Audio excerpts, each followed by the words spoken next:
Damir aka, uyni ko'rdim, menga juda ham yoqdi. Bu sizning proyektlaringizdan biri bo'lsa kerak, ya'ni o'zingiz qurilish qilasiz.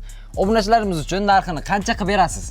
Siz obunachilaringiz uchun narxini qancha qilib bersak sizlarga ma'qul bo'lishi mumkin? Menimcha 300 millionga arzisa kerak bu hovli. Yo'q, siz obunachilaringiz uchun albatta bu uyni 250 million emas, 235 millionga qo'yib beramiz. Nima deysiz?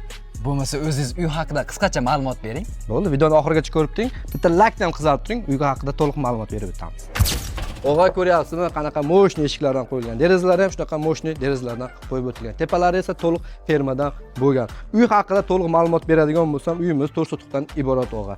Qurilish osti binosi esa 80 kvadrat metr. O'g'ajon, bilasiz, asosiy siz hujjatini so'raysiz. Hujjatlardan umuman muammo yo'q. Kadastr hujjatlarigacha qilib, tayyorlab, oldi-sotdiga hujjatlar taxlab qo'yilgan. Gaz, suv, svetlardan esa undan ham muammo yo'q. Chunki gazning o'zi bu yerda yo'q. Qolgan kommunikatsiya hammasi bor. Suv, elektr energiya, internetlar bilan bu yerlar ta'minlab qo'yilgan. 3 ta xona ham katta-katta qilib qurilgan. Undan tashqari manzil esa Center Kamazda joylashgan. Agarda bu uyni remont qiladigan bo'lsangiz, juda ham chiroyli holatda bo'ladi. Bitta like bosib qo'ying. Agarda narxi yoqqan bo'lsa, fikringizni kommentariyada kutaman. To'liq ma'lumot uchun esa pastdagi raqamlarga bog'lanishingiz mumkin.